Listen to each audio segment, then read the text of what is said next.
Estamos desde el Instagram de Madres en otro vivo que va a dar que hablar. Vamos a esperar que se conecte nuestra invitada de hoy.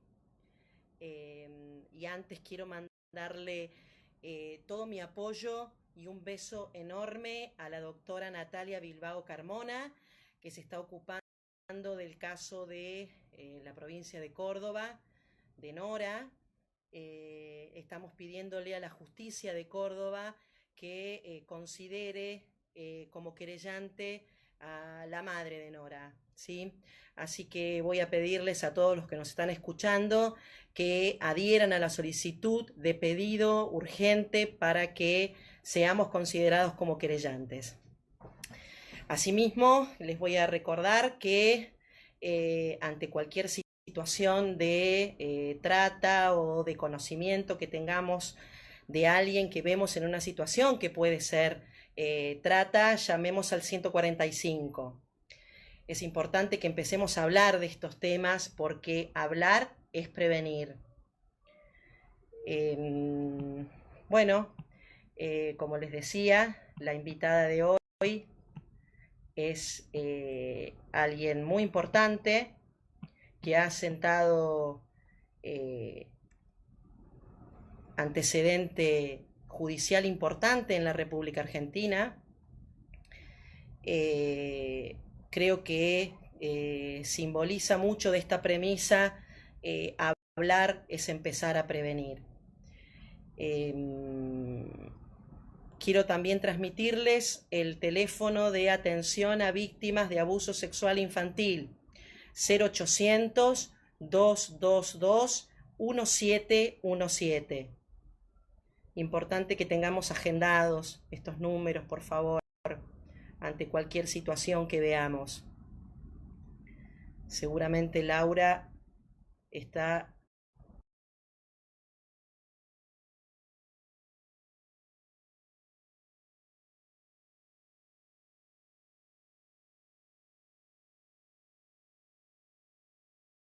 Un beso grande, Gri, que ya te vi. Como siempre, haciendo el aguante.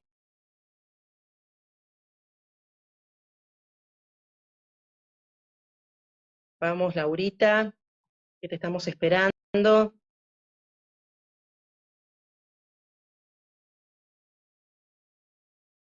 Voy a comprometer para el próximo vivo a otra sobreviviente muy querida y respetada por todos nosotros, Elena, para que nos acompañe próximamente. Vamos a ver. Darle las gracias a Antonella, que nos está haciendo también la asistencia técnica.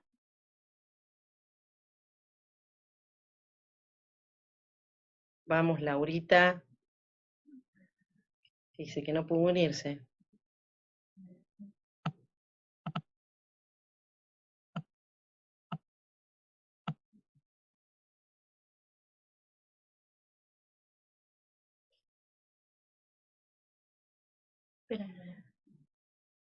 Aprovecho para recordarles que mañana 9 de julio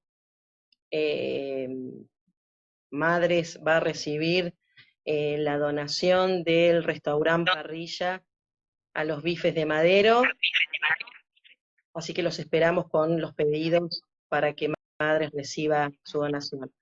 Hola Laura. Hola. ¿Me estás viendo bien?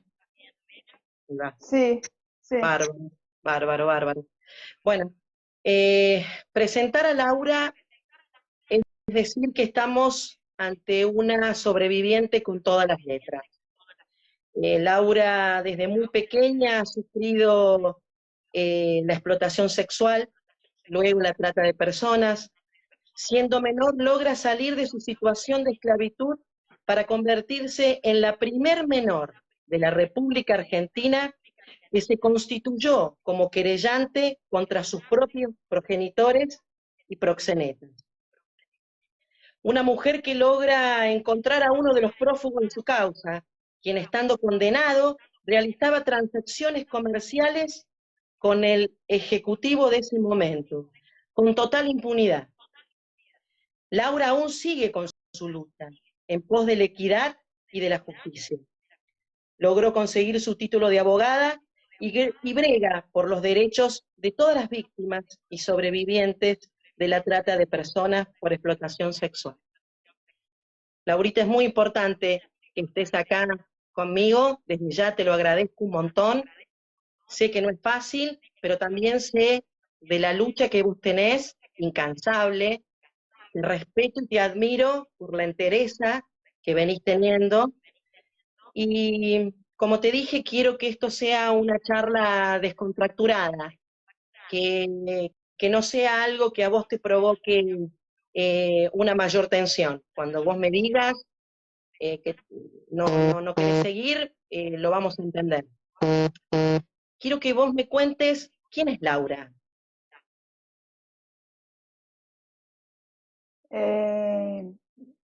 Bueno, en realidad creo que es la pregunta más difícil. No tengo respuesta porque Laura es en realidad, si vos me preguntás, yo creo que a Laura la destruyeron y Laura murió. Y lo que hoy hay es lo que quedó, lo que se reconstruyó. Una luchadora sí, por la justicia, de todo eso que viviste. Sí. Podemos decir que lo que fluye de las constancias de la causa en la cual vos sos víctima o has sido víctima, data del año 2001, de los sucesos del año 2001. Pero esto no empieza en el 2001, lo tuyo, empieza mucho antes. Sí. Intervención judicial por primera vez hubo en el 92, 93, si yo no recuerdo mal, fue la primera vez que hubo intervención judicial, en la cual yo entiendo que fue, digamos, negligente desde los organismos de niñez que intervinieron en ese momento, como desde el juzgado que intervino en ese momento, porque intervino por protección de persona, lo cual, bueno, evidentemente me entregaron a una persona alcohólica y una persona con demencia senil, así que evidentemente mucha protección no hubo. ¿En qué circunstancias se dio eso, Laura? ¿Qué pasó para que intervinieran? Yo estaba en situación de mucho un tiempo en otro con mi mamá. Hola. Sí. Y sí. Y después bueno, estábamos en situación de calle, vivimos un tiempo en el Ejército de Salvación, un tiempo en lo que sería hoy un parador, que en ese momento se llamaba de otra manera. Nos detiene la policía porque estábamos indocumentadas. Yo desde los 5 o 6 años hasta los 14, 15 estuve indocumentada. No teníamos documento, por lo cual nos levanta el patrullero y nos lleva a la comisaría. Yo estuve todo el día ahí y después me trasladan a un instituto de menores, porque cuando te levanta policía y sos menor te lleva a un instituto de menores. Yo quedo en el Borchés y mi mamá, ellos decían que que aparentemente había consumido, que estaba loca, que había tomado, por lo cual no se podía acercar. Como no había otro adulto, yo quedo en situación de, digamos, quedo institucionalizada en el Borges. ¿Tu padre? Mi papá era policía federal, es decir, pertenecía en algún punto a los mismos que me habían levantado de la calle, y él no, es decir, no se hacía cargo, es decir, cuando sí quedó institucionalizada, bueno, arma toda una cuestión interna en la policía porque le hacen un sumario, el cual después lo tapan para no echarlo, porque como él siempre decía, él tenía vínculos muy importantes en la policía, por lo cual a él nunca lo iban a tocar, cosa que efectivamente pasó, porque él se manejaba con total impunidad siempre. De hecho, tenía una hija menor de edad en situación de calle y no le pasó nada en el trabajo, siguió trabajando como si nada hubiera pasado. Nunca tuvo una sanción, nada. Sabemos que tuvo Jamás, un sumario, nada. digamos, pero nunca lo sancionaron por ese tema. Exactamente, acá estoy viendo que ponen estado ausente, totalmente ausente, y con una criatura en el medio, ¿no? Vos Sí. recién decías, Laura, que no tenías documentos. ¿Esto qué quiere decir? No. ¿Que no ibas al colegio? No, no, yo iba al colegio, pero todos los organismos, de hecho yo entro al Borges por estar sin documentos, los cuales no me los hacen, que sería lo primero que habría que haber hecho. No, después interviene un juzgado civil, donde tampoco solicita que los hagan. Se trasladan después las actuaciones a Mercedes, donde tampoco nunca hizo nada. La escuela me tomaba sin documentos, porque mi papá era como pertenecía a la policía, entonces me tomaban sin documentos, es decir, yo transcurrí desde los sí, 5 o 6 años hasta los 14, 15 sin documentos. Es decir, Y tu papá, o sea, tu papá era el que intermediaba para que vos pudieras concurrir, estuvieras escolarizada, pero este tipo de escolarización era sin ningún tipo de documento que pudiera demostrar tu identidad. exactamente, él iba y demostraba la credencial policial y ya estaba. Podía hacer lo que quisiera. Increíble, ¿no? Pero increíble, pero sabemos y nos consta por lo que tenemos acreditados en el expediente que es así como lo decís vos, Laura. Bueno, como decís, te institucionalizan esta primera vez de muy chica, constatan que tu madre no estaría en condiciones de poder hacerse cargo de vos, y a tu padre no lo Mm. llaman. O Lo llaman, yo quedo, digamos, no sé bien cómo es el procedimiento que ellos hacen, sé que lo llaman, que él, digamos, de hecho se contacta con mi mamá, bueno, no sé bien, yo solicito no verlo, después igual en el instituto me obligan a verlo, eh, y puntualmente yo sé que, por lo que escuché, que mi mamá habría firmado unos papeles a mi papá como que él le había entregado dinero y ella lo habría utilizado para otra cosa, para que él no tuviera problemas en el trabajo, porque lo principal era que él no tuviera ningún problema. con la Y cuota alimentaria, después, digamos. claro, como que lo que ella firmó fue como que sí, él le había dado cuota alimentaria y ella no lo hubiera utilizado en lo que O sea correspondía. que tus padres estaban separados, no se habían casado. Es decir, nosotros nunca vivimos con él. Es decir, él eh, se casa de manera ilegal con ella porque él ya estaba casado y se vuelve a casar, digamos, sin separarse, por lo cual, es decir, no, digamos, es ilegal el matrimonio. Y él nunca vivió con nosotros. Él venía cada tanto, digamos, ponerle una vez por cada 15 días, una vez por semana, y que solamente venía a acostarse con mi mamá, digamos. Y bueno, conmigo claramente yo creo que él me odiaba porque yo había nacido mujer, digamos. Porque él no, él nunca me dijo que me odiaba por haber nacido mujer, pero bueno, en todas sus actitudes, claramente creo que lo que le molestaba de mí era que yo fuera mujer.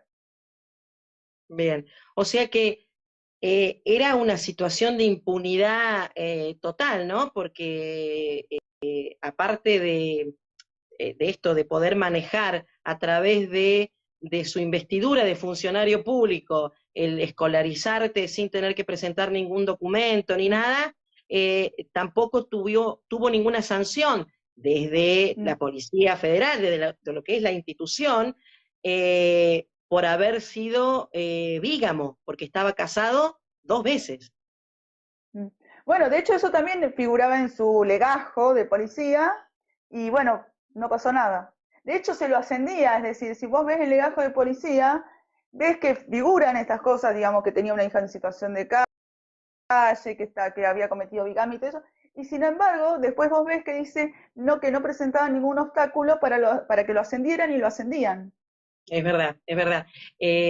Si bien conozco esto que estás contando, Laura, porque vuelvo a repetir, consta, está acreditado, es importante que vos lo puedas verbalizar para que todos los que nos están escuchando vean la impunidad y lo atroz. Estamos hablando de lo que hacía la Policía Federal con uno de sus dependientes. Eh, bueno, cuando vos pasás esta situación de estar institucionalizada, determinan que tu madre no estaría en condiciones de poder hacerse cargo de vos, tu papá debe haber interpuesto algo de que no tampoco podía hacerse cargo de vos. ¿Dónde vas a parar vos cuando salís Yo del voy a parar instituto?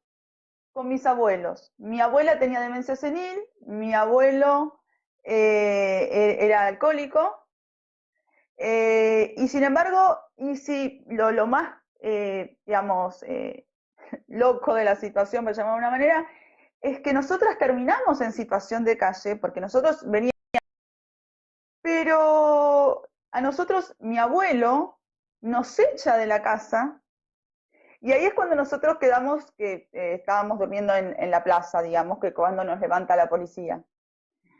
Y después vuelven a mandar al mismo lugar, digamos, porque había sido él el que nos había echado de la casa y por lo cual terminamos la última vez en situación de calle. Y sin embargo me vuelven a mandar ahí, nunca se analizó nada porque era evidente. A ver, mi abuela cuando se hace cargo de mí confundía el agua con el detergente, a ese nivel de demencia senil. Y me mandan con ella, y bueno, mi abuelo era alcohólico y eso se notaba, es decir, era evidente. Y sin embargo, todos, bueno, coincidieron que ese era como el mejor lugar. Voy a responder, Laura, algunas preguntas que veo. Hasta donde nos está contando Laura, en ese momento era Laura con su mamá, no tenía otros hermanos. Después sí va a tener una hermana que va a ser muy importante en todo lo que le va pasando a Laura en su vida. Con respecto a la pregunta del padre, el progenitor, no voy a decir la palabra padre porque para mí la palabra padre encierra algo, un valor muy importante, y me voy a referir como progenitor, ¿sí? No creo que esta persona se la pueda llamar padre de Laura. El progenitor falleció siendo condenado, ¿sí? Hoy se encuentra nada más cumpliendo condena la progenitora y dos de los proxenetas. Volviendo al tema, entonces, eh, a vos te institucionalizan, no cotejan absolutamente nada, porque rebobinamos, desde el mismo hogar del cual ustedes, junto a tu madre, habían sido arrojadas, digamos, a la calle, ¿bien? Te vuelven a enviar nuevamente allí sin poder cotejar quién iba a ser la persona que iba a responder por vos, o sea, quién te iba a contener, quién iba a asegurar tu seguridad. ¿Bien? ¿Tu madre a todo esto dónde se encontraba? Mi mamá seguía como si nada, es decir, ella seguía, digamos, yo cuando voy con mis abuelos, sí, ella estaba ahí en la misma casa, digamos, de mis abuelos, digamos, donde ellos alquilaban, y sí, ella seguía con su vida como si nada hubiera pasado. Eh, eh, Aparentemente, bueno, todo este lío se habría armado por mi culpa, porque, bueno, si yo no hubiera sido menor, mi papá no hubiera tenido todo ese problema en el trabajo y todas estas cuestiones. Y bueno, digamos, ella seguía como si nada, sí, como, ella, es como siempre, es decir, para ella estaba siempre todo bien. Bien, ¿cómo entras vos a esta situación de la cual vos denunciás? ¿Recordás desde qué edad más o menos tenías, cuándo y en qué circunstancias vos conocés a Antonio? Bueno, yo me voy a remitir un poco antes. Yo empiezo con esta situación de explotación sexual desde que yo más o menos recuerdo. Yo tengo mis primeros recuerdos a los 4 años, cuando mi mamá traía a sus amigos a la casa, con los cuales algunos tenían relaciones con ellos y otros tenían relaciones conmigo, autorizado por mi mamá, digamos. Y estos hombres después le daban plata para las pastillas, porque ni siquiera era plata para la comida, era plata para sus pastillas, para sus cigarrillos, para sus cosas, digamos, porque, digamos, darme de comer tampoco es que se ocupaba de darme de comer, no. Bueno, anteriormente a esto ya había sufrido situaciones de explotación, porque en la casa donde estuvimos antes que pasara lo de mis abuelos y todo eso, era tipo una casa tomada, que nosotros nos quedamos hasta que se hace el desalojo. En esta casa donde nosotros vivíamos, que quedaba en Castelar, estaba Pico y el papá, los cuales abusaban de mí, pero ellos abusaban de mí y con eso me daban, digamos, me daban de comer. Es decir, yo recuerdo que el padre de Pico almorzaba en la casa. Mi mamá vivía en su mundo, es decir, almorzaba y me preguntaba a mí si yo quería comer, si yo tenía hambre, y yo le decía que sí.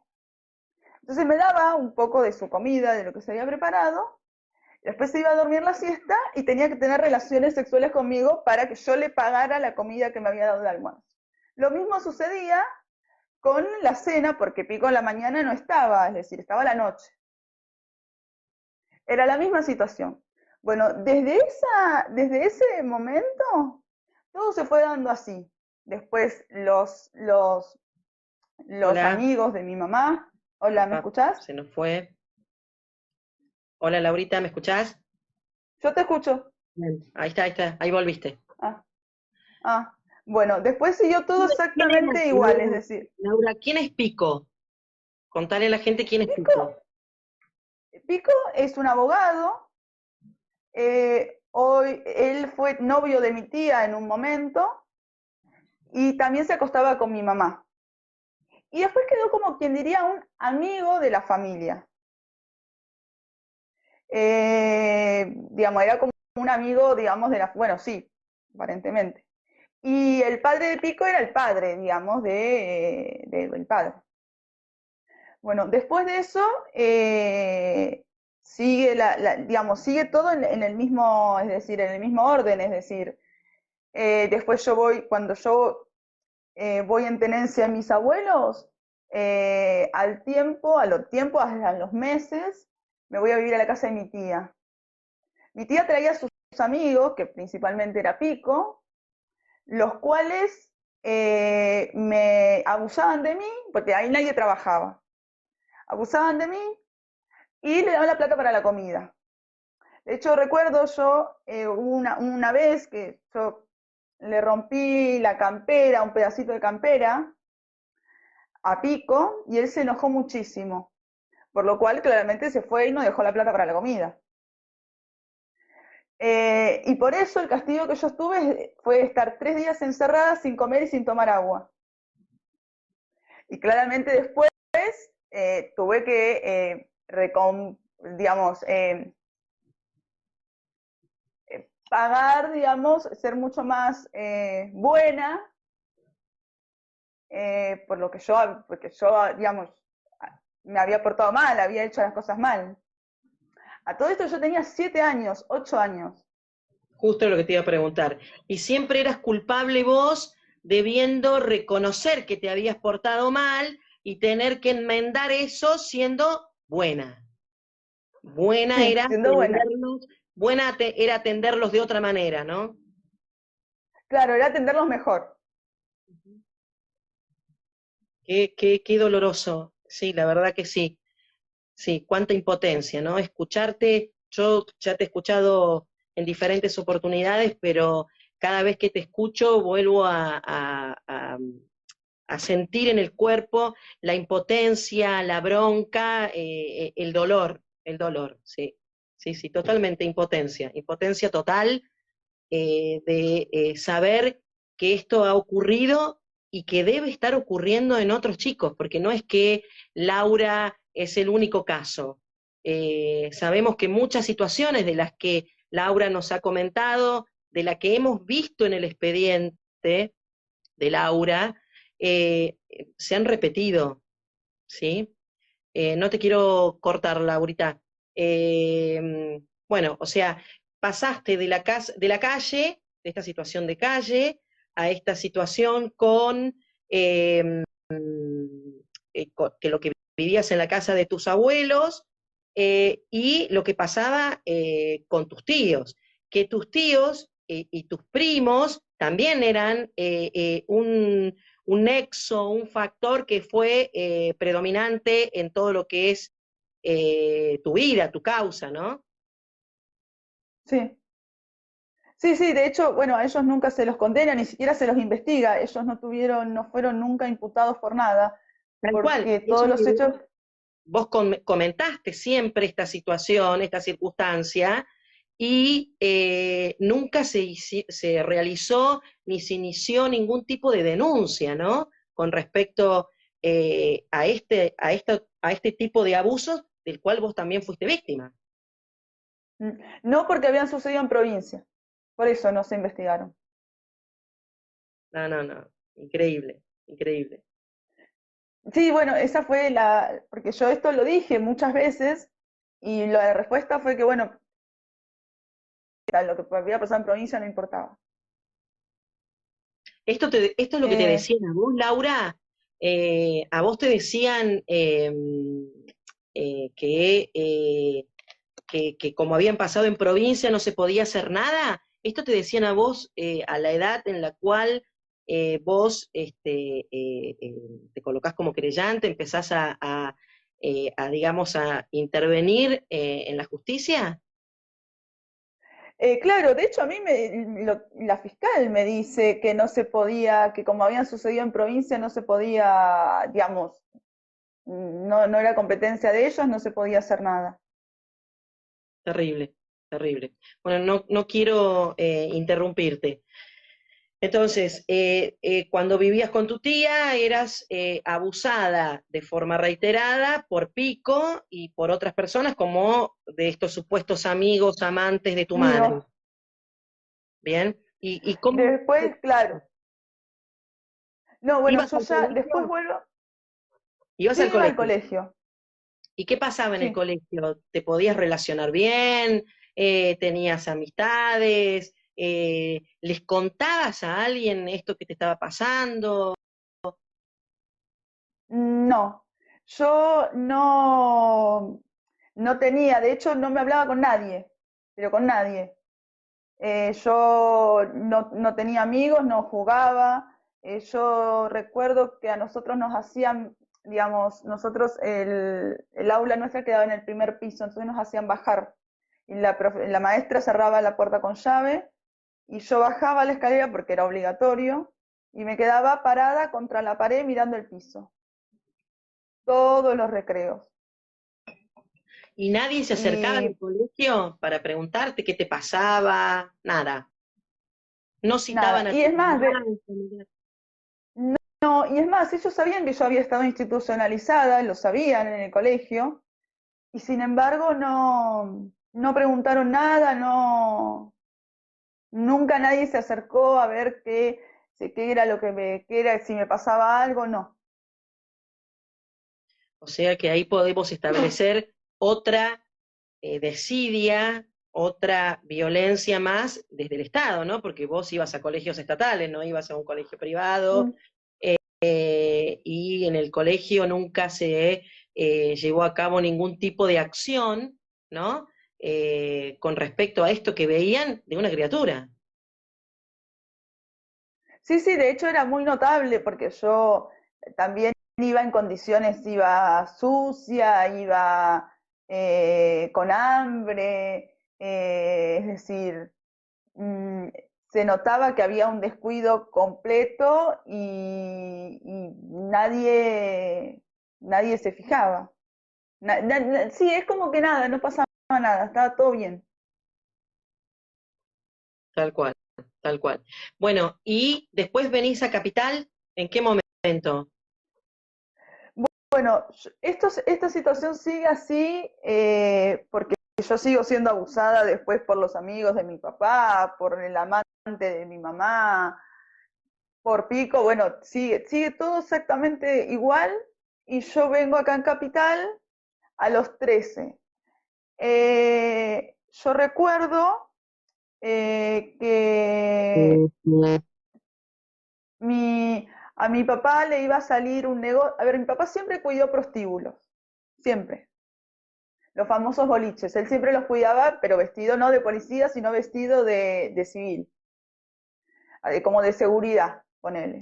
¿Y vos cómo sabías eso? Bueno, tipo, porque yo recuerdo, tipo 7 años, sí, cuando yo ya salí del Borges, que habíamos ido, era acá en Capital, digamos, a un lugar que era tipo un edificio.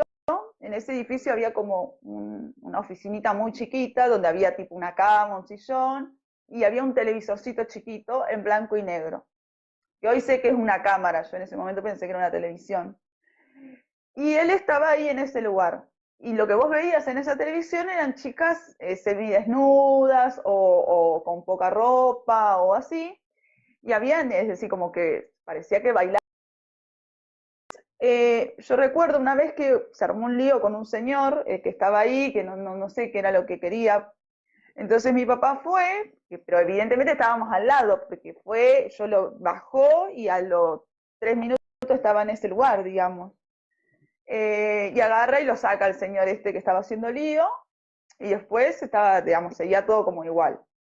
Por hoy yo sé que eso es, digamos, en ese momento yo suponía que, bueno, en realidad ni siquiera él suponía, no había una suposición, digamos, pero, O sea que sos un, digamos, o sea que sos una testigo viviente de lo que hacía un funcionario público, porque actuaba como policía, ¿sí? mm, Cuidando a estos prostíbulos y cubriendo a los proxenetas, a los tratantes, ¿sí? sí, Eh, sí, de hecho él trabajó mucho, mucho tiempo haciendo esto, digamos, él decía, era como cuidar, pero en realidad no, digamos, sí, bueno, en realidad, sí, no cuidaba los sé cómo intereses de los definirlo. proxenetas, cuidaba los Claro. intereses de los proxenetas y sus propios intereses también, por supuesto. Sí. Cuando vos decís, Laura, que también abusaban de vos los amigos de tu papá, que fue lo que dijiste, ¿a qué te referís con eso? ¿Tu papá traía amigos para que estuvieran con vos? Mi papá traía a sus amigos que supuestamente iban a tomar vino con él a mi casa y sus amigos abusaban también de mí. Pero porque aparte mi casa era toda una, es decir, era una habitación, ¿entendés? En la misma habitación había una cama, estaban él con sus amigos tomando vino, es decir, era todo en el mismo lugar. Y bueno, pasaba todo en el mismo lugar, digamos. Él venía con sus amigos, tomaba vino, todos tomaban vino. De hecho, digamos, porque a veces me obligaban a que yo estuviera sentada ahí entre ellos, y la idea era, bueno, quién me tocaba más o quién me hacía más cosas mientras ellos tomaban vino. Y Estaba mi mamá, mi papá. para esto ya tenías 12 años, 13, ¿no? No, todavía no, yo ahí tenía 9, 10, 11. En ningún momento en este tiempo que estás contando, después que salís de estar institucionalizada, algún asistente social, alguien del juzgado, vino a ver cómo marchaba la cosa, porque al tu papá no hacerse cargo de esta situación y estar tu mamá, que tenía una condición de ser una persona adicta, eh, nadie vino a ver qué pasaba, cómo estabas vos. Mi papá cuando mi abuelo pierde mi tenencia o se la revocan, no sé bien qué historia, mi papá va a los juzgados de Mercedes conmigo diciendo que él se iba a hacer cargo, que estaba todo bien. Y viene una vez un asistente social a mi casa.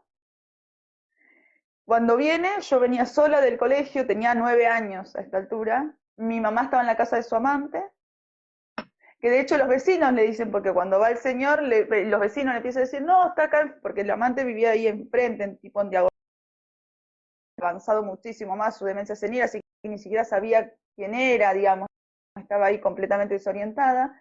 Este asistente social la va a buscar a mi mamá a la casa del amante, viene con ella a la casa del amante, digamos, donde te das cuenta que no había, digamos, era todo, era tierra de nadie. Y mamá me acuerdo que le preguntó, digamos, de manera muy sugerente a este trabajador social si estaba todo bien, si no iba a haber problema por el inconveniente que había surgido. Y el tipo le dijo, no, no, señora, no se preocupe, está todo bien. Y yo entiendo que el informe que se hizo fue que estaba todo bien porque después no vino nunca más nadie. Claro. O sea que al Estado tu situación no le importó nunca, ¿sí? No, nunca. Y era claro totalmente cuando decís que le sacan, digamos, la guarda o el cuidado a tus abuelos por algo que debe haber interpuesto tu papá, porque no me cabe la menor duda que la situación de tener algo judicializado le traía algún inconveniente, así que seguramente todos esos vínculos que tenía y conocidos eh, tuvieron que surgir para poder salir de esa situación. Entonces ahora ahí estabas ya con tu padre otra vez y con tu mamá y vienen a Buenos Aires le salió un trabajo, no me acuerdo cómo dejaste. No, ahí nosotros estábamos siempre vivimos, estábamos en Moreno, vivíamos en Moreno. Después, bueno, eso, bueno, siguió así. Después a mi papá le iba a salir un trabajo muy importante, un negocio, yo tenía 11 años a esta altura, todo 11, casi 12. Y yo me acuerdo que nosotros hacíamos, en aquel momento existían los teléfonos públicos, ¿viste? En las estaciones de servicio, esos que eran con monedas. Entonces nosotros hacíamos, mi papá hacía llamados, pero eran muy extraños, porque él no era que llamaba a ver, digamos, llamaba como en horarios determinados, es decir, ponele, si tenía que llamar a las 3, llegaba un ratito antes y hasta las 3 no llamaba. Hacía llamados en horarios muy puntuales, nunca del mismo lugar. Es decir, de donde nosotros vivíamos, por ejemplo, un día caminábamos, no sé, 50 cuadras para un lugar y el llamado siempre se hacía de un teléfono de este estilo, tipo público. Nunca, bueno, después para el otro lado, es decir, nunca del mismo teléfono y la llamada tampoco era, hola, ¿cómo estás? Eran como, habla sí, no, está bien, tipo un código, ¿me entendés? Bueno. En ese momento es como que se empiezan a hacer bastante recurrentes esas llamadas. Después viene mi papá un día y le dice a mi mamá que estaba como que, bueno, que no, que se había caído por el momento, el negocio iba a quedar como parado un poco. Después, después recuerdo que mi mamá un día me cuenta una historia y que después de muchos años yo me di cuenta que en realidad esa historia que ella me había contado fue lo que después pasó. Todo lo que pasó después, ella me lo contó esa noche, todo. Ella me cuenta que yo me iba a ir, que ella no iba a estar más ahí, que yo tenía que empezar a trabajar, que yo ya estaba grande, Pero que te lo cuenta como que vos sos la protagonista o te cuenta como un cuento. no, ella me hablaba de mí, es decir, ella me decía, bueno, vos ya sos grande, vos ya, ahora ya estaba mi hermana en ese momento, bueno, que yo me tenía que ella ya había hecho todo lo que ella podía hacer, que ahora me tocaba a mí, que estaba mi hermana, que la tenía que cuidar y todas esas cuestiones. Entonces, yo me acuerdo que esa noche ella me contó cosas que eran terroríficas más o menos. Yo me acuerdo y me fui a dormir esa noche esperando que fuera un delirio lo que estaba diciendo, que fuera un delirio, que eso no podía suceder. Yo lo pensaba y decía que eso no podía suceder lo que ella me estaba contando. Después de muchos años me di cuenta que todo lo que ella había contado se cumplió. Exactamente como ella lo había contado, todo sucedió así. Después de eso, mi papá viene un día, digamos, se arma una discusión por la falta de plata, porque nosotros siempre pasamos mucho hambre, no, no había plata para nada, y me dice a mí, bueno, que él siempre me había dicho, por ejemplo, cuando necesitaba zapatillas para el colegio, me decía, bueno, anda a trabajar de puta y comprate las zapatillas. O no sé, si tenés hambre, anda a trabajar de puta y comprar la comida. Pero eso siempre, es decir, era como algo normal, Cotidiano. digamos. No, no era, sí, no era algo raro. Y bueno, ese día él me da una dirección y un teléfono para que yo fuera a trabajar supuestamente, ya que estábamos tan mal de plata, digamos, yo tenía que trabajar también. Y ¿Cuántos bueno, años yo tenías termino ahí? yendo, 13. 13. Ujú. Yo, bueno, efectivamente termino yendo, eh, que bueno, voy a la casa de Antonio, yo ahí supuestamente iba a cuidar dos niños, que a los niños creo que si los vi dos veces fue mucho, y bueno, él me violó, me hizo consumir droga, todo, ¿no? Y al poco tiempo, no sé, si pasó una semana, 10 días, pero en muy poco tiempo, tal vez menos. Él me lleva a Uruguay, que era un departamento privado. Yo recuerdo que estuve todo el día sentada en una silla que había ahí en la recepción. Después viene Hugo, sale Gaby, que era la recepcionista, para hablar, digamos, pero yo estaba sentada acá y ellos salen y estaban, ponele, a un metro mío. Yo sé que estaban hablando de mí por los gestos que ella hacía, digamos. Después él entra, entra ella, entra él, bueno, saluda, y él siempre era muy ameno, muy simpático. Y al ratito viene Gaby y me dice que me da la ropa que me tenía que poner y me dice que yo me iba a llamar Florencia. Y bueno,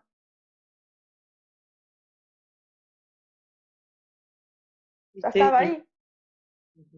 A los, creo que a la semana me llevan, o menos, no recuerdo, me llevan a Gallo, digamos, alternabas, porque a veces estabas en uno, a veces en otro, digamos, nosotros trabajábamos, era como 24 por 20. Habían chicas que se iban, porque los turnos eran de 12 horas, entonces las chicas, algunas se iban, algunas trabajaban en el día y otras en la noche. Y habían algunas que estábamos, que como que vivíamos ahí. Eh, Uruguay estaba cerrado el domingo. Entonces a nosotros el domingo a la mañana nos trasladaban a Gallo. Y después el lunes digamos, sí, a la mañana nos volvían a trasladar a Uruguay. Algunas, bueno, yo estaba en los dos y bueno, a veces, digamos, dependía, digamos, te decía, bueno, trasladaban a algunas, a otras no, dependía, bueno, eso dependía de la circunstancia del momento. ¿Y tenías relación ahí con con tus padres, con los progenitores, con tu madre? Yo a mi mamá la vi, a mi papá creo que lo vi una o dos veces más, y a mi mamá la habré visto tres veces más, cuatro, no mucho más. A mí, después de un tiempo, eh, me, es como que me autorizan a ir, por ahí podía ir los sábados a la tarde, es decir, pero me daban un horario, yo no es que podía ir y volver cuando yo quisiera, es decir, bueno, yo tenía, no sé, ponele, me daban, no sé, bueno, vos te vas a la 1 y tenés que estar acá a las 6, por decirte, no sé. Pero yo ya no me quejaba, ya no, no desobedecía. A mí me quedó Yo muy ya a esa altura marcado, era muy a mí me quedó era muy muy obediente. A mí me quedó muy marcado que vos cuando me contás todo esto, me decís que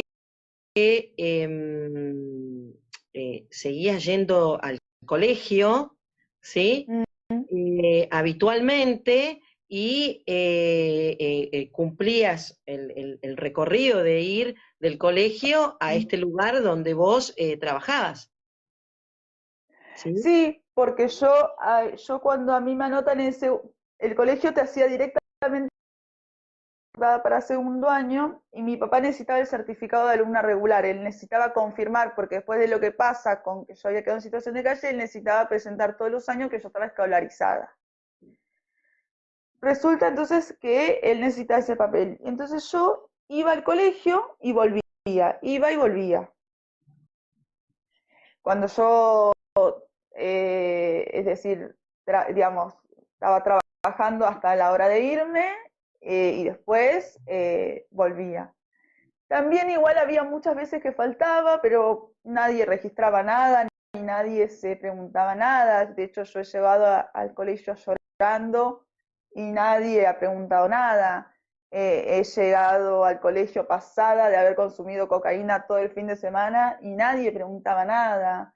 He llegado, yo recuerdo un día que llegué con las manos con olor al preservativo, ¿viste el gel que tiene el preservativo?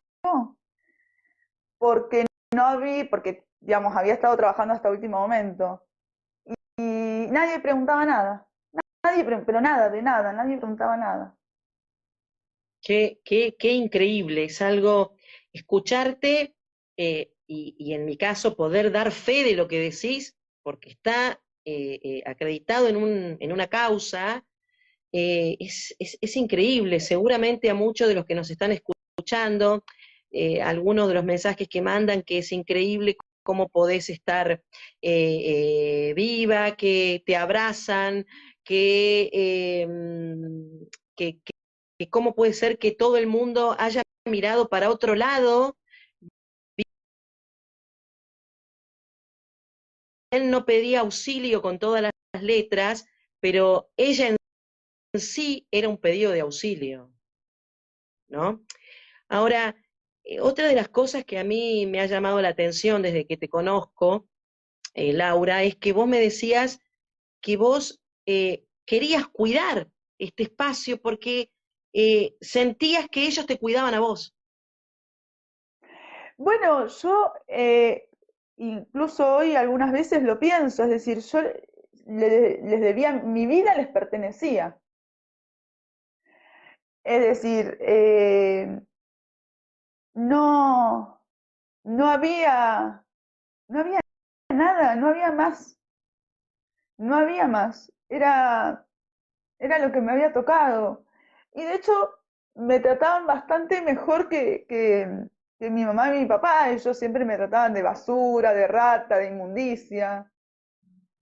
Eh, y acá, de hecho, ellos me trataban mejor. Yo lo único que sí tenía que hacer, pero era trabajar. Pero no, pero bueno, yo nunca generé problemas. Yo trabajaba bastante, entonces ellos estaban muy contentos conmigo.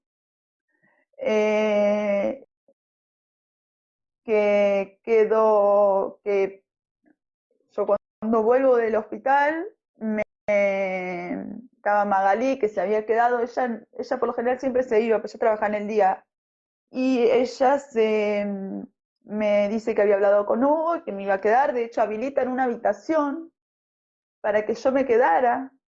Yo me compré los reyes, me acuerdo que el primero, el segundo día estuve con mucha fiebre y ellos me compraban la comida, los remedios, inclusive sé que mandaron a alguna de las chicas a darle plata a la escuela, a mis primos, para que ellos se les llevaran a mi mamá.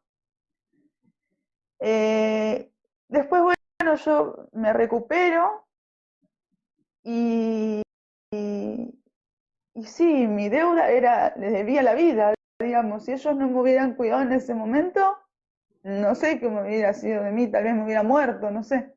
Bueno, vamos a contar también que tu mamá seguía en contacto con vos a través de tus primos, ¿no? Tus primos estaban en el colegio, eh, eh, cursaban junto a vos, y en los recreos o cuando estaban ahí dentro de la institución, ellos te daban papelitos donde tu madre, tu progenitora, perdón por decir madre, tu progenitora, eh, te mandaba a decir que le mandaras más dinero y que no te olvidaras de tu hermana, ¿sí? Vamos, no hace falta Sí, que nombremos a tu hermana, pero que digamos, te seguía extorsionando porque ella sabía que para vos la cosa más importante en el mundo era tu hermana. sí, ella me mandaba notas todo el tiempo diciéndome que Anita, bueno, que mi hermana no tenía, que necesitaba plata para la comida, que necesitaba para comprarle los remedios. Y era constante. Y yo siempre pensé que bueno, que ya estaba, es decir, mi vida ya estaba, es decir, tenía que eh, sostener, cuidarla de ella, digamos. Claro. Entonces, bueno, yo digamos, digamos, todo el tiempo ella me exigía más plata. Sí, totalmente, totalmente. O sea, no solamente literal que te habían vendido, porque tu papá cuando te lleva a lo de Antonio, seguramente te vendió y te dejó ahí, que lo único que le importaba a ellos era que vos recaudaras, ¿sí? Sí, Era la mercancía que tenían para que ellos tuvieran un flujo de dinero. Y por lo cual vos tenías que dejar la comisión que te requería tus proxenetas y también mandarle el dinero a tu progenitora para salvar a tu hermana, porque lo que vos... sí, Sí, sí, sí, nosotros, de hecho, era el 60% que daba para el lugar y nosotros era el 40%. Y de ese dinero era para mi mamá, para mi papá y para mi tía, porque mi tía les había dicho que si ella no recibía una parte de dinero, los iba a denunciar. Entonces, había una parte que se quedaba ella también. Entonces yo tenía que trabajar un montón, porque yo, digamos, tenía que poder generar toda esa cantidad de dinero. sí, Flor, la verdad que lo que decís ahí, que te vacían emocionalmente, es así. A tal punto en el cual Laura, un día que ella me cuenta que no sabe cómo ni por qué, termina contándole a un profesor lo que le sucede, ¿sí? Que quiere terminar con eso, y luego el recuerdo posterior que tiene es verse en el escritorio de la directora del colegio, quien sorprendida, perdón, pero me parece la situación más hipócrita, ¿no? Porque sorprenderse después de haber conocido a esta alumna que estaba en una situación total de abandono y de desidia, se sorprendió de las manifestaciones que le hace un profesor que viene realmente a decir, bueno, con esta chica hay que hacer algo, ¿no? Increíble cuando Laura me dice, yo no sé por qué estaba, cómo llegué a esa situación, y luego, cuando es institucionalizada, decía, me arrepentí de haber dicho lo que dije, porque ahora, ¿qué va a pasar conmigo? Porque ya había sufrido la situación de estar en un instituto. Ahora se veía otra vez, ¿sí? Frente a esto, sola y con consecuencias que no sabía a dónde iban a llegar. Si nos querés contar un poquito desde ahí, Laura. Sí, yo cuando, a ver, yo lo que no, yo cuando me arrepiento de haber dicho lo que dije fue porque yo no quería volver a un instituto yo ya sabía lo que era el Borchés, a nosotros en el Borchés nos dejaban encerrada, a los chicos los esposaban, a los más chiquitos como nosotros nos ataban porque las esposas no nos entraban, nos hacían comer del piso. Eso era el cuidado que te daba el Estado a mí con 6 años y a otros chicos, porque no estaba yo en esas condiciones. Bueno, entonces yo no quería volver, por eso yo me arrepiento después de haberlo dicho. Cuando yo recuerdo que iban, digamos, me iban a sacar digamos, del país porque era lo que yo había escuchado. Y en realidad mi única preocupación era ir a un lugar donde yo no pudiera entender lo que me dijeran, que hablaran otro idioma. Eso era lo único que me preocupaba a mí.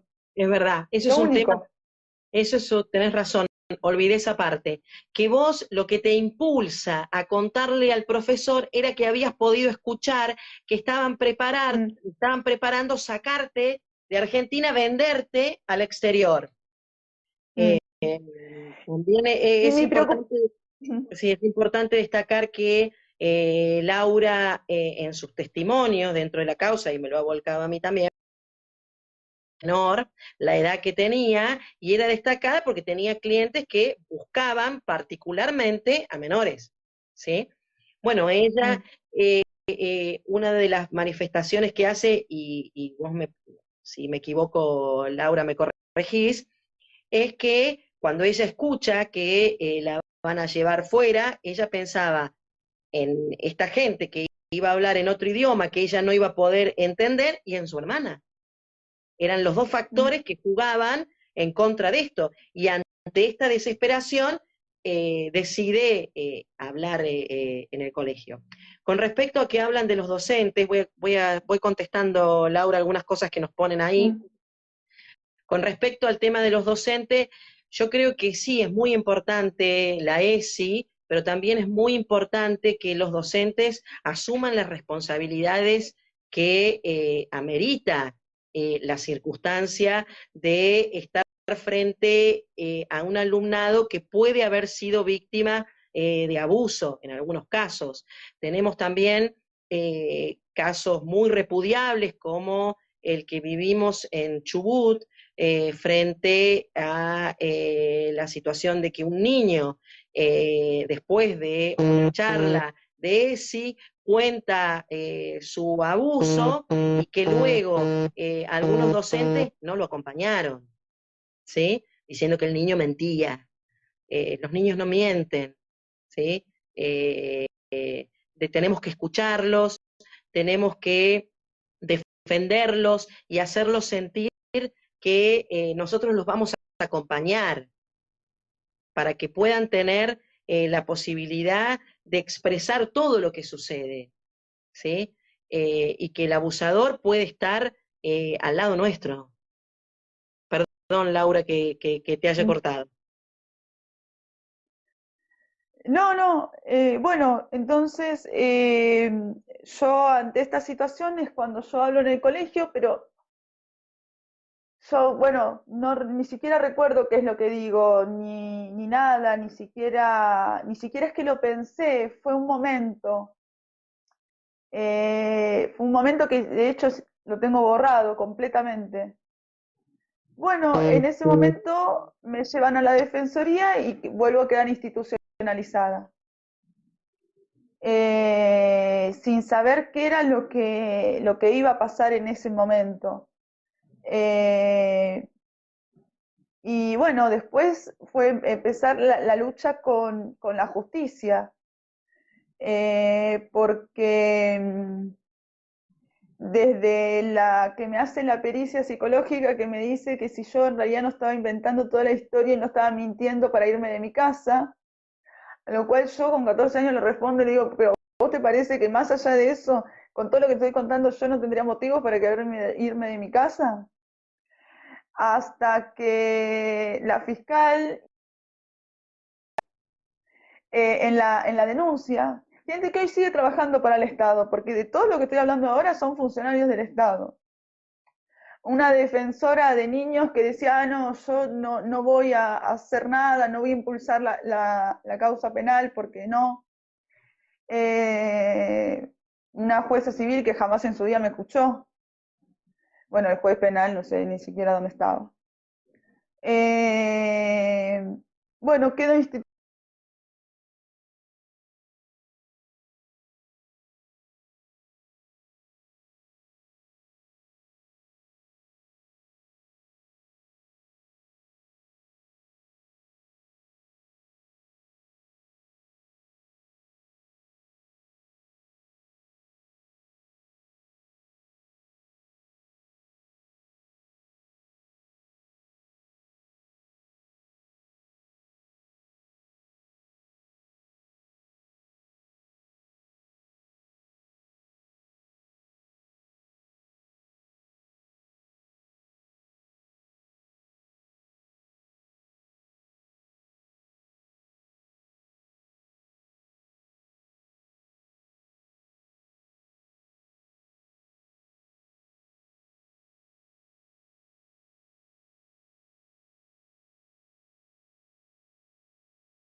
conmigo que es muy fuerte lo que nos está contando Laura, pero vuelvo a repetir que me parecen muy importante este tipo de charlas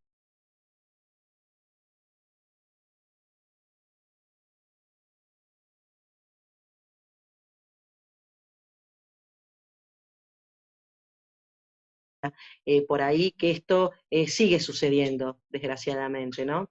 Tenemos niños abusados, vendidos, tratados por sus mismos progenitores, por sus mismos familiares, en una situación de total vulnerabilidad y totalmente despersonalizados, ¿no? Ustedes habrán escuchado cómo Laura decía que llegó a reconocer que estaba mejor al lado de sus proxenetas que conviviendo con sus padres, ¿no? Una situación muy dramática. Y esto no es una simple charla, como ustedes habrán escuchado, esto es una causa judicial que si bien trata un plazo, un término, que es de donde se inició la denuncia, allí por el 2001, como habrán escuchado, Laura dice que empieza cuando ella tiene tan solo 4 o 5 años. Hay muchas pasajes de la historia de Laura que no vamos a ahondar, pero que son tan crueles o mucho más como de los que está comentando ella. Eh, bueno, vamos a esperar ahora que se pueda conectar, porque vamos a entrar a la parte, podríamos decir, más jugosa, que es la parte judicial, ¿no? Hemos venido escuchando de que eh, con su corta edad, sola, sin ningún familiar, está ahora judicializada, escuchando cómo aquellas personas a las cuales ella, no solamente por ser mayores, sino por entender que estaba judicializada, tenía que respetar, y debatían frente a ella qué era lo importante para declarar o lo que no, eh, dejando de lado el verdadero testimonio de Laura, ¿no? O sea, una vejación más. Laura, ¿nos estás escuchando? Te veo Sí, perfecto. sí, sí, sí, yo también, sí. Bueno, Bárbaro. así exactamente como vos lo decías, es decir, digamos, delante mío debatían qué era lo que se ponía y qué es lo que no, eh, en función, entiendo yo, de qué era lo que ellos querían, cómo querían acomodar lo que había sucedido. Después, bueno, ellos, la imputación llega recién cuando puedo ser querellante, que fue en el año 2004, 2005 más o menos. Hasta ese momento no había causa penal. porque no, digamos, la defensora no quería impulsar, nadie quería impulsar la causa y los menores no podían ser querellantes en aquel momento. Así que bueno, en ese momento me aceptan como querellante en función del derecho de ser oído de los niños y ahí empieza a tener un poco más de movimiento la causa, igual fue una causa que duró y 12, 13 años para que llegara una sentencia. Y bueno, a la cual claramente las condenas fueron digamos, eh, completamente Mínimas. absurdos en relación, claro. Fueron mínimas, si tenemos que tener en cuenta todos los hechos sucedidos, y fueron mínimas si tenemos que poner en relevancia lo que vos sufriste y seguís sufriendo, Laura, porque no es que con la condena pasaste a ser una persona diferente y a tener algo de reparación. Y eso no quiere decir que estás buscando venganza, porque tenemos que decirle a los que nos están escuchando y nos están viendo, que en muchas oportunidades te han querido enrostrar que tu lucha es la búsqueda de venganza, cuando en realidad tu lucha es la búsqueda de justicia, de equidad, ¿sí? Que Sí. difícilmente vas a conseguir, ¿no? Eh, Uno de los temas que me gustaría que puedas contarle a los que nos están escuchando es todos los sufrimientos o parte o lo que vos quieras contarnos en esta etapa que pasás judicializada, ¿sí? Pero todavía menor, porque también sufriste y la tuviste que luchar dentro, ¿sí? Del sistema judicial. Sí, bueno, yo quedo, digamos, institucionalizada, la causa avanzaba a pasos mínimos. Recuerdo que en aquel momento todo el mundo hablaba de que se había cometido un delito y yo ni siquiera sabía qué significaba la palabra delito. Entonces, es más, yo tengo el recuerdo de que en algún momento tenía miedo de yo de que la que haya cometido el delito haya sido yo. Porque en realidad yo tenía la idea de que en realidad yo hacía un trabajo, como yo lo llamaba hasta hace muy poco tiempo, que era trabajo no legal lo que yo hacía. Pero como no era legal, eh, bueno, a mí me hicieron declarar miles de veces, eh, bueno, de todo, digamos. Las miles de pericias, reconocimiento, cámara GESEL, todo, pero nada, nada bastaba, nada, no había nada de todo lo que a mí, las veces que yo tuve que pasar y contar y volver, nada bastaba, nada servía. Eh, en 2002 vuelvo en el mes de noviembre a encontrarme a Antonio. Yo estaba sin tratamiento psicológico, o lo había empezado hacía muy poco, muy poquito, hacía, ¿qué te puedo decir? 2, 3 sesiones.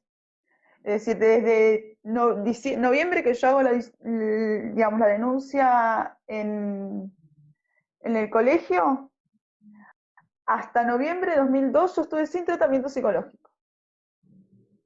Empiezo tratamiento psicológico en 2002.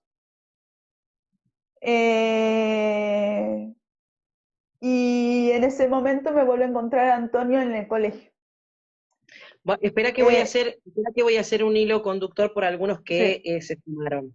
Eh, eh, Tu papá te lleva, nosotros decimos que te vende, a Mm, Antonio, que vivía por la zona de Recoleta, que te mm, dice que ahí vas a trabajar cuidando dos chicos. Estos dos chicos vos los ves en una o dos oportunidades, como también ves a una persona que podrías decir era la señora de Antonio o la madre de Sí, los chicos, no lo sabes, después estas personas desaparecen, es decir, los chicos con esta mujer, con la te señora. quedás, claro, te quedás con Antonio, Antonio te viola Mm, repetidamente y te obliga a drogarte.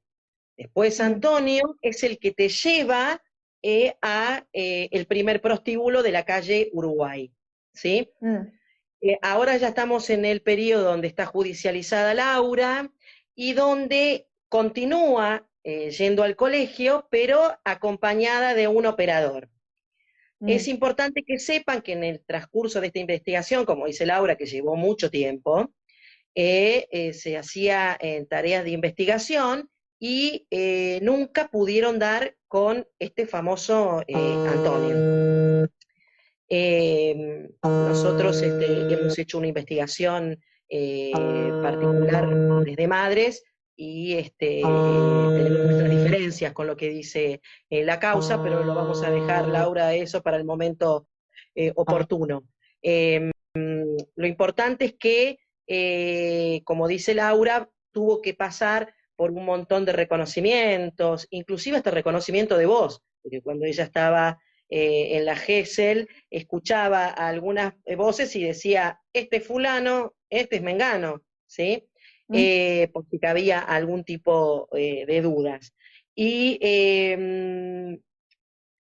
llegaron digamos, a traslucir en el expediente que podía haber sido un invento de Laura, todo esto. Esta era la defensa de los progenitores, que ella lo había inventado porque era una adolescente rebelde que no habían podido controlar y que actuaba como una celosa por el nacimiento de su hermanita. Obviamente Laura sigue manteniéndose en sus dichos y permanentemente alegó que Antonio era una persona real. Entonces, en un momento, que era justo donde la corté, es cuando ella, no me acuerdo si era yendo o saliendo del colegio, Laura, vos lo ves a Antonio. Saliendo. Yo salgo del colegio, me van a buscar porque como yo estaba amenazada, me llevaban y me traían. Entonces me van a buscar a la escuela y yo salgo y lo veo porque él cuando iba a buscarme, él dejaba el auto estacionado y hacía luces con el auto de una manera particular. Yo cuando veía las luces sabía que tenía que ir. Entonces, porque yo lo sigo viendo a Antonio algunas veces en los departamentos. Él iba a los departamentos, no es que no iba. Y ese día yo salgo del colegio y veo el auto estacionado haciendo luces, de la misma manera que hacía un año atrás, porque a todo esto ya hacía un año.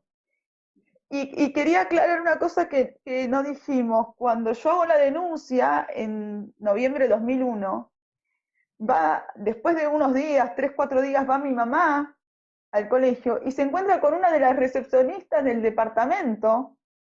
En la escuela se encuentran las dos, donde la recepcionista le dice a mi mamá, pero sí, yo trabajo con su hija y vos sabés dónde trabajo.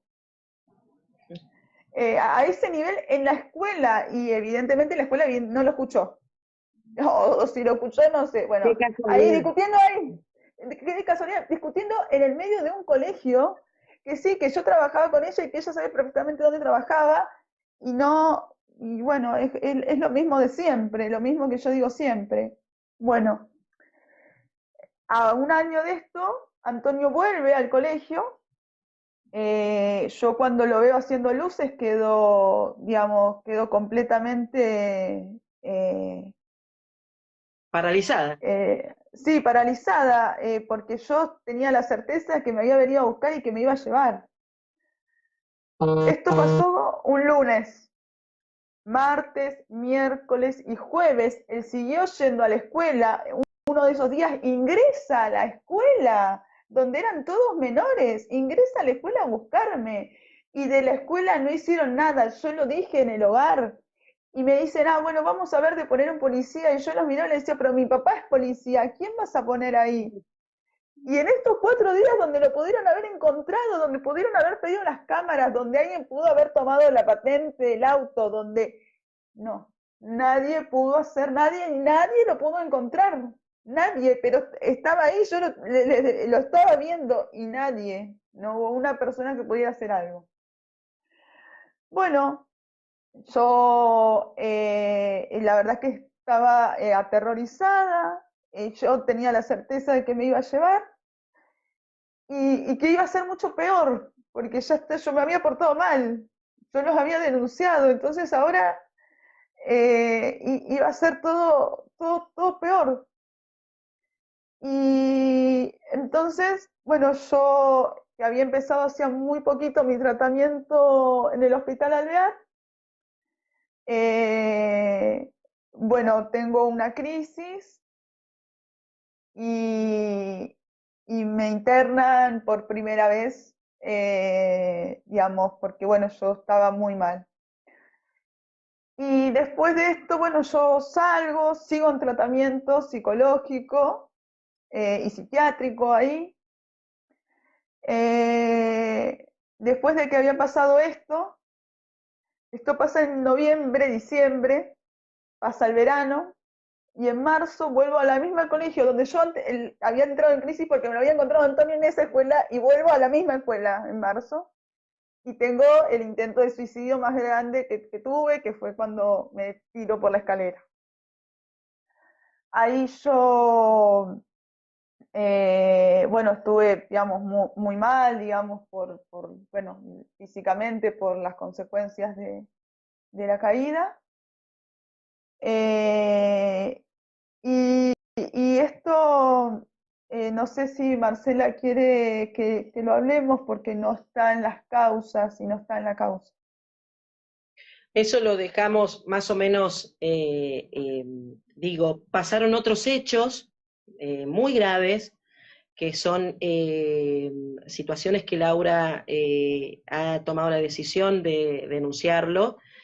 Nosotros la vamos a acompañar desde Madres porque lo amerita, porque, vuelvo a repetir, esto no se trata de venganza, se tratan de delitos que fueron cometidos, eh, consentidos, tomémoslo entre comillas, por el Estado, a sabiendas, nosotros estamos convencidos que sí, eh, y que siguen sucediendo hoy en día. ¿Sí? Nosotros venimos recibiendo denuncias en nuestra organización donde se siguen realizando vejaciones a víctimas y se sigue silenciando. ¿Bien? Así que bueno, esa parte la vamos a dejar para otro momento en el cual ya hagamos legalizado esa parte para que podamos tener otra charla con Laura. Pero volvemos al momento de lo que ha sido el juicio. Como dice Laura, mucho tiempo para constituirse como querellante, con estas declaraciones, con haber tenido que trasladar a Laura con móviles para que pudiera reconocer los lugares donde había estado, con una descripción eh, total del lugar donde estaba alojada, casi de servidumbre, ¿no? Donde Laura sigue reconociendo que estaba agradecida porque le habían dado un plato de comida. Fíjense que habla de que padeció el sarampión, pero no estaba convencida cuando me cuenta a mí que si era sarampión o era otra cosa. Cuando me transmite, cuando me cuenta esta parte, me dice yo que ella estaba totalmente agradecida de sus proxenetas porque le daban de comer y le habían dado la medicación. Ella sabía que al lado de sus progenitores esto eh, no se hubiera dado. Para los que preguntan por la hermanita de Laura, está muy bien. Laura, estando institucionalizada, luchó para que su hermana esté a su lado, ¿sí? Y la hermana sale de la esfera de su progenitora y estuvo con Laura, desgraciadamente institucionalizada en un principio, y bueno, y ahora vive con ella. Y Laura la está empujando para que estudie, porque va a ser una excelente profesional como también lo es Laura. Bueno, volvemos al tema. Otro de los episodios críticos que me parecen relevante que cuentes es el momento en el cual vas a escuchar la sentencia. No sé si querés Eh, contar. bueno, llegamos a juicio después de mucho tiempo. Eh, yo llego con las abogadas del Consejo de Derechos que me dicen que era un juicio perdido. Eh, bueno, yo declaro en 2 oportunidades en el juicio, eh, donde, es más, hasta en ese momento ellos seguían sosteniendo que yo no digamos, era mentira, porque uno de los abogados creo que era el de Hugo, él me pregunta que si yo los viera a ellos, yo los podría reconocer.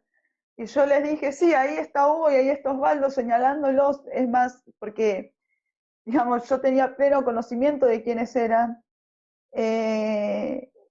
Y bueno, se condena a mis padres a 10 años por abandono de persona, a Hugo y a Osvaldo a 8 años por promoción a la prostitución de un menor de 18 años, porque en realidad lo que ellos planteaban es que en realidad yo, digamos, yo había elegido, es decir, mis papás no me cuidaban muy bien, entonces yo estaba aburrida en mi casa, no tenía nada que hacer y había elegido ir a prostituirme. Eso era lo que se planteaba en el juicio. Y a Pampín lo condenan a 5 años por promoción también a la prostitución de un menor de 18 años. A lo cual a mí me parecen que son condenas que ni siquiera hablan de lo sucedido. Que de hecho cuando van a casación, casación hace referencia a esto, pero bueno, nadie lo tomó, digamos. Sí, digamos, nadie lo tomó y bueno, quedó. Sí, ahí están diciendo que muy poco el tiempo, por supuesto, y fíjense eh, que a los progenitores solamente les enrostran el delito de abandono de persona. Y ustedes escuchan las palabras de Laura y creo que el abandono de persona es lo menos.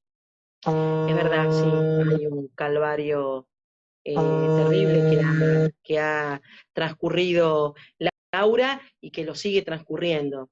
Eh, por supuesto que en forma permanente Laura fue protagonista de su causa.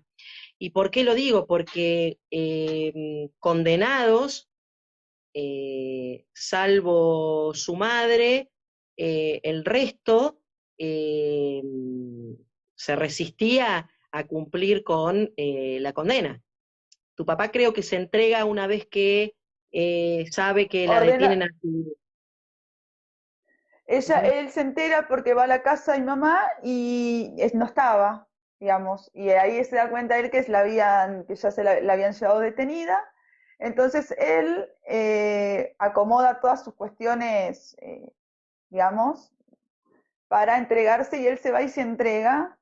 eh, digamos, creo que a los 2, 3 días que se entera de que a ella ya la habían detenido. ¿Y a los demás qué les pasó? ¿Se Los entregaron demás quedaron, inmediatamente? no, quedan prófugos de la justicia, quedan con pedido de captura en Interpol, foto, todo, delito, todos los datos que vos necesitaras estaban ahí. Pero sin embargo, seguían en su vida, digamos, como si nada hubiera pasado. Al primero que es detenido en marzo de 2014 es Hugo, que es detenido porque él intenta salir, digamos. Entonces ahí es cuando lo detienen, cuando él intenta salir del país, ahí claramente se sabe que es. Eh, después, Buscado. ¿cómo? Se sabía que era buscado y cuando intenta salir Sí. con total impunidad Ah, es sí. detenido. Hacía ya un año y algo que estaba prófugo y yo encuentro de casualidad una foto en internet de él con un funcionario de muy alto rango del gobierno de ese momento de hacía 3 meses. Yo decía, no puede ser una foto de hace 3 meses y hace un año y pico que está prófugo. Claro, vos decías, me Esto fue un... equivoqué, no, me equivoqué, no puede ser, y quiero comentarles que Laura en forma permanente se comunicaba con los juzgados y preguntaba, ¿hay alguna novedad? ¿Los pudieron localizar? ¿Saben algo? No, nos estamos ocupando, no te preocupes que los vamos a encontrar, es difícil, deben estar escondidos o quizás ya se fueron del país, siempre con diferentes excusas, ¿no? Mm. Y fíjense que cuando ella ve la foto de Pampín, que era un empresario muy eh, reconocido, eh, un empresario que intervino en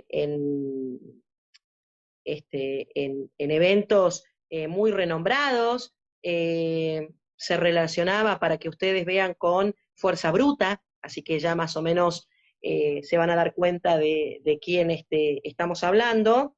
Laura lo encuentra, ¿sí? Cerrando contrataciones con el ejecutivo de ese momento. ¿Y qué pasa ahí, Laura? Bueno, Exacto, un funcionario.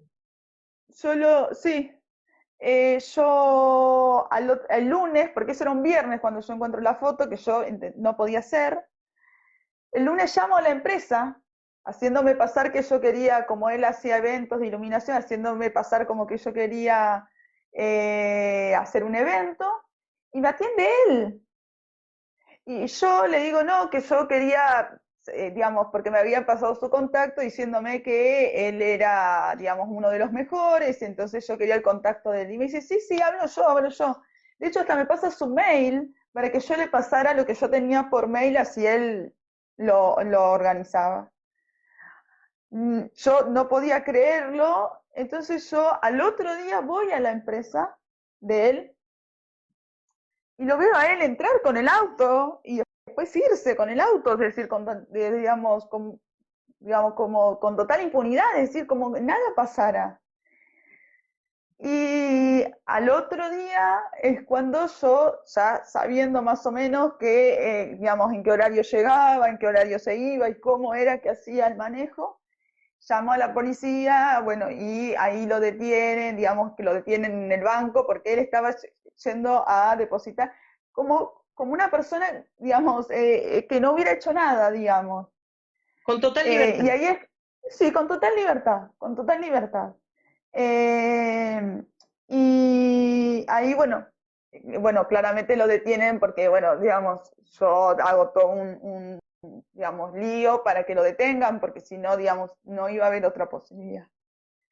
A partir de ahí, eh, la foto la hacen desaparecer, sale de internet esa foto que yo había encontrado. Y yo empiezo a investigar sobre lo de Valdés, todos los datos los aporto al juzgado y me dicen que no eran esos, que no podía ser, que esto y que lo otro, que no, que no. Después de 2 años, 3 años, con los datos que yo había aportado, eran efectivamente donde él estaba y es donde lo encuentran. Es decir, que podrían haber detenido hacía 3 años atrás, pero no, lo dejan o 3 años más en libertad. Y bueno, bueno, ahí es cuando quedan todos detenidos. Por eso decimos que sos una luchadora, Laura, porque en tu rol de víctima, de sobreviviente, seguiste vos activa en tu propia causa. Si no hubiera sido por vos, el juzgado el Estado no hubiera encontrado nunca a Pampín, quien seguía enriqueciéndose, quien seguía frecuentando prostíbulos, quien seguía usando los cuerpos de criaturas como Sí, sí. eras vos. De hecho, él, él cuando iba y pedía, él lo que quería eran, siempre pedía chicas muy chiquititas. Ese era su pedido. Eh, y la otra condición de él era que consumieras con él, digamos, un consumo que él, porque a él lo encuentran porque él paga con cheques, a ese nivel de impunidad, con cheques personales, es como si uno va y paga con la tarjeta, bueno, así más o menos. Y él, pero él tenía como este trato especial porque él iba y se podía quedar, como él, como consumía, se podía quedar 2 días, 3 días. Eh, entonces, bueno, no, digamos, claramente por eso tenía el trato especial de poder pagar con cheques. Tal cual, está acreditado en la causa que Pampín abonaba estar con vos mediante sus cheques, por lo cual después la defensa cuando decía que ese cheque podía haber llegado a vos por otro medio y que no había con esto una relación directa, realmente es una infamia más, ¿no? Bueno, otro de los cachetazos que tuviste que sufrir es cuando logró obtener la libertad condicional. Bueno, él logra obtener la libertad condicional, él cumple 3 años y medio, después de haber estado prófugo y todo eso, cumple 3 años y medio, con un informe psicológico del servicio criminológico y del juzgado, del equipo interdisciplinario del juzgado, desastrosos, digamos, porque realmente eran desastrosos. Y sin embargo, él hace el cumplimiento temporal, el juzgado de ejecución lo deniega y va a la sala, a casación, a la sala 1, y bueno, ellos le dan la condicional, y una vez más, la fiscalía, ya teníamos ley de víctimas, no se presenta directamente, ni siquiera a sostener el recurso, que supuestamente vos tenés que presentarte a sostener el recurso. Bueno, ellos no se presentan, no me avisan claramente, yo me entero de casualidad que me dicen que yo les escribo para hacerle una consulta a la gente de la fiscalía y me dicen que creían que él había presentado un recurso de casación. Cuando yo les pregunto qué se podía hacer, me dicen que nada, que no se podía hacer nada, que había que esperar. Y a las 2 semanas me encuentro que ya estaba la resolución. Cuando me pongo a ver qué era lo que había pasado, claro, digamos, cuando yo me entero, ya había sido la audiencia en la cual había estado él presente con su abogado defensor y con los 3 jueces, y yo no había tenido la posibilidad de decir nada.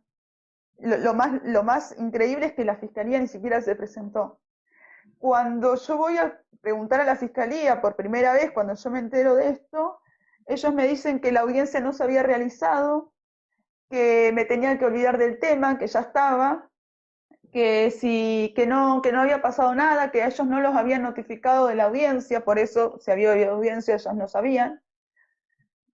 Yo voy al juzgado y me entero que efectivamente a la fiscalía la notificaron 2 veces de la audiencia, es decir, porque una vez pican una fecha, después cambian el horario, en la misma fecha cambian el horario para más tarde, por eso la notifican 2 veces. Que la audiencia se había hecho, que ellos me habían negado. Con esto voy nuevamente a la fiscalía y me atiende el secretario de la fiscal, quien me dice que él no me tenía que dar ningún tipo de explicaciones a mí, que ellos iban a los casos que les interesaba por una cuestión de política criminal y mi causa no les interesaba, que ellos ya habían hecho su presentación en el juzgado de ejecución, que ellos no tenían, que ellos ya habían ganado en ejecución el recurso, que ahora lo tenía que ganar la otra parte en casación, y que si no me gustaba cómo se hacían las cosas, que me pagara un abogado privado y hiciera lo que yo consideraba que tenía que hacer. En esos términos, claramente yo no tuve mucho más para decirle después de lo que me estaba diciendo y del maltrato, porque la verdad es que ese secretario que hoy sigue trabajando, el caso de la explotación y trata de un niño, a ellos no les importa, es decir, gente que hoy sigue resolviendo situaciones, a ellos no les importa. Bueno, en ese momento yo denuncio luego a la fiscalía por bueno, incumplimiento de sus deberes. Hoy interviene otra fiscal en las causas porque ellos se declaran incompetentes. Una denuncia que como tantas cosas queda en la nada. Es cierto, ha sido otra vez revictimizada, ¿no? También por la justicia, teniendo que, es cierto, hijos de puteros, tenés razón, Maribel. Voy contestando, Laura, las cosas que veo que te ponen. Quiero transmitirte que mucha gente dice que sos una leona, que sos una guerrera, que increíble la fortaleza que tenés, y es cierto, yo te lo digo. Eh, que lógicamente que entras en tus crisis, que son totalmente entendibles, pero que sos realmente una guerrera y que toda tu lucha tiene que ser conocida a lo largo y a lo ancho del país, porque hay muchas Lauras que están en silencio, Sí. ¿sí? No es el caso tuyo un caso excepcional. Así que es muy importante.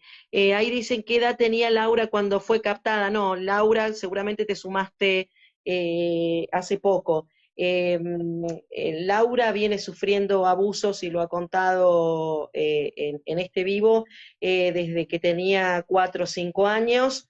Es vendida por sus progenitores cuando tiene 11, 12 y puede empezar a denunciar cuando tiene 14 años. Hoy por hoy seguimos con la lucha. Yo soy testigo porque pude acompañarte a una audiencia de casación que fue muy fuerte para mí y acompañarte, escucharte, hablar frente a un tribunal cuando tu madre, tu progenitora, volvió a osar con pedir poder salir de su encierro, ¿no? Una mujer que en los informes psicológicos denota que no se arrepiente absolutamente de nada, denota que su perfil es un perfil psicópata que podría volver a hacer lo mismo con otra criatura que esté al alcance de su mano, las mismas vejaciones, la misma eh, conducta que realizó con vos. Otro de los condenados, Peña, como Valdés, inclusive el mismo Pampín, en sus informes psicológicos nunca arrojaron algún dejo de arrepentimiento. Al contrario, creo que Peña aduce que él está convencido que esto es un trabajo, por lo cual él se advierte como un comerciante de cuerpos, ¿no? Sí, sí, eso es lo que dice en el informe criminológico, que él, y que de hecho era un negocio muy complicado por la cantidad de dinero que le tenían que pagar a la policía y a los jueces. Entonces era un negocio muy complicado. Por lo cual, ante estos dichos y ante este pensamiento totalmente internalizado, que ni siquiera un abogado defensor le puede corregir, que pueda manifestar, eh, atreverse a pedir una libertad condicional, una domiciliaria, realmente es una atrocidad más, ¿no? Imagínense ustedes un dolor para Laura, que no es que está buscando venganza, porque otra violencia institucional que se tiene, creo que porque no hay una perspectiva coherente y real en este tipo de delitos, es que le digan a Laura cada vez que manifiesta alguna consulta o alguna inquietud cuando recibe hoy por hoy, gracias a esta nueva ley de los derechos y garantías de la víctima, que alguno de sus victimarios presentó un recurso, la llevan a los profesionales de los cuerpos interdisciplinarios, ¿no es cierto, Laura? Psicólogos, asistentes Mm, sociales, que te preguntan cómo venís con tu tratamiento, ¿sí? mm. O sea, como que la vuelven a revictimizar diciendo que lo que Laura busca es venganza y que bueno, que quizás tendría que rever su tratamiento psicológico, ¿sí? O Sí, sí, sea, exactamente. te No, escucho, no, Laura. sí, esto, que me, digamos, me dicen que tengo que rever mi tratamiento psicológico, que tal vez tendría que hacer un tratamiento psiquiátrico para, bueno, para estar bien, para estar mejor, para olvidarme lo que ya está, digamos, ya está. Como siempre me dicen, ya está, así. Permanentemente es lo que te repiten, ¿no? Que tenés que olvidarte como si fuese tan fácil poder borrar de tu vida, de tu cuerpo, de tu corazón, de tu mente, todas las vejaciones que tuviste que sufrir, como si el proyecto de vida futuro fuera tan fácil iniciarlo, ¿no? Por eso me imagino lo que te produce a vos cuando dicen que la prostitución es un trabajo. Por supuesto, porque yo creo que la prostitución es una tortura, porque las cosas que te hacen cuando vos, digamos, entras a la habitación, para llamarlo de alguna manera, es tortura. Eso te queda marcado en el cuerpo, en la mente, y no te lo borras nunca más. No hay manera de borrarlo. Hagas el tratamiento que hagas, no te lo borrás porque lo sentís en el cuerpo y está en tu cabeza recurrentemente todo el tiempo. Entonces, para mí es una de las peores torturas que pueden haber. Totalmente, coincido con vos. Creo que tiene que estar considerado como un delito de lesa humanidad porque como vos bien lo decís, en tu carácter de sobreviviente, en tu carácter de víctima legítima, es tortura física y es tortura psicológica. Para quien pregunta si no hay noticias con respecto a la causa de Laura, sí, por ahí es más fácil buscarlo como Eduardo Pampín o como la niña, la menor, que se constituyó como querellante en contra de sus progenitores, pero vas a encontrar muchas publicaciones al respecto. Inclusive vas a encontrar noticias de la libertad condicional de Pampín. Bueno, como decíamos, qué mejor calificada tu respuesta el decir que la prostitución no puede ser considerada como trabajo.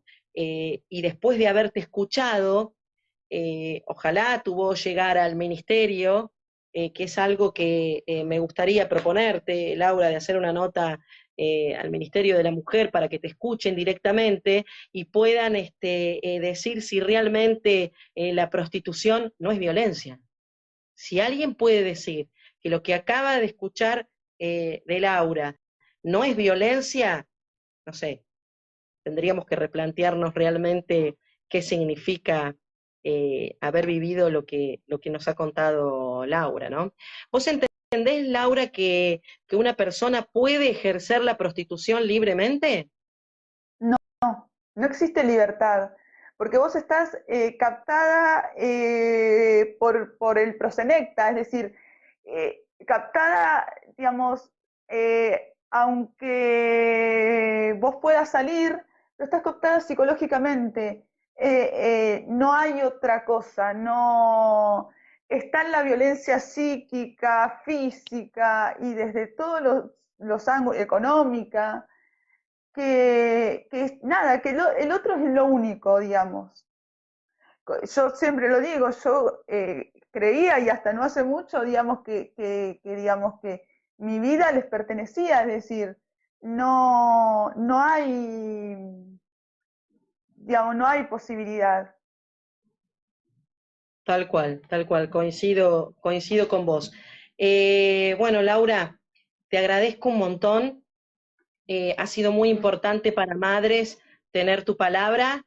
Sé que no ha sido fácil para vos, pero creo que vas a coincidir conmigo. Estoy convencida de eso, que tu palabra ha llegado mucho más allá de ser una simple expresión, que es muy importante tu relato, como es muy importante tu lucha, y sé que estás trabajando al respecto, y sé que tampoco te vas a quedar eh, simplemente con hacer cumplir la condena a tus victimarios, sino que tu lucha va más allá de todo eso. Vuelvo a repetir mis respetos a vos, a tu fortaleza, y bueno, y a todo lo que haces y a la pasión que le pones a esta lucha, ¿no? Sí, sí, gracias a ustedes. Bueno, gracias por los mensajes, vuelvo a repetirte, Laura, todos los mensajes son de fuerza para vos. Gracias a Madres por permitirme